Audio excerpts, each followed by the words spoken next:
So from our detailed behavioral observation data over 2 years of a single group, Group F on Cayo Santiago, we can use social network analysis to look at the ways in which individuals are bound up into a society. Okay, this is a mathematical graph theory-based analysis, and this is for 2 different years. And what I'm showing you is the network of grooming relationships. So think of grooming as the major way in which non-human primates build positive social relationships with each other. Think of it as an investment in another individual. If I groom you now for 20 minutes, maybe you'll aid me in a fight later. We also looked at the ways in which they fight. Rhesus macaques fight a lot. You can see there's lots of connections here. And also just kind of where they sat. These are just kind of 3 basic behaviors, but we can examine more. And there's a lot of richness to this. So the squares are females and the circles are males, okay? And the connections reflect kind of the frequency and strength of the interactions between those individuals. And one thing that's apparent here is that there's some individuals who are in the center. They have a lot of friends. They have a lot of connections. They have a lot of allies. And some individuals are on the periphery. Some of them have only one friend, okay? And there are some individuals who have absolutely no friends at all, no connections with anyone. They get in fights, but they don't have any friendships. They don't have any positive social relationships. So what is the cause here?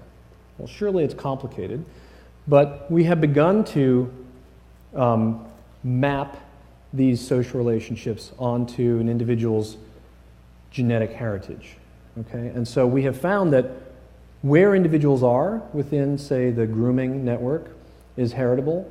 So if you are a female who's kind of in the center, if you're very popular, you have a lot of friends, your offspring are likely to as well. Even your male offspring who are going to go off and join a different group, okay? They are likely to also have that same mix of personality and skill, we don't know what the components are yet, that will allow them to thrive and be very social.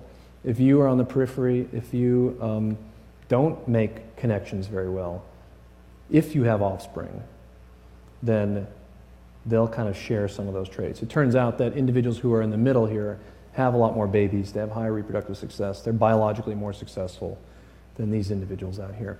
Now, what's the kicker here is that we've begun to look at the genetics of these behaviors, just in a very, very simple way right now. So in this case, we're just looking at variation in genes that are involved in serotonin function. We know that serotonin is involved in regulating mood, it's involved in depression and anxiety in people, proneness to addiction and alcoholism, etc. Within this group of monkeys, those individuals who kind of have 2 copies of, or a copy of the bad allele at each of 2 genes that are involved in regulating serotonin function tend to be on the periphery here. So those are the individuals in red, and they have significantly fewer connections, and the connection strength with other individuals is significantly lower than those individuals who have basically good copies of those genes, who we can think of in kind of a crude sense as having a very well-functioning serotonin system. And this is really fascinating, right? It suggests that there's a real adaptive advantage that is genetically conferred. We're kind of looking at evolution happening, and the question that should immediately pop to mind is, why do we see any of these red guys at all, right? Why are there individuals who are carrying around this kind of bad, so-called bad genes?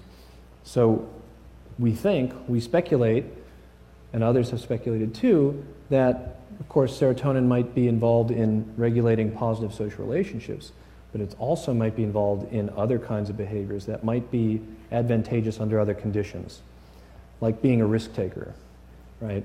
Like being socially wary and anxious. So if there's a lot of turmoil, maybe it's better not to be in the mix.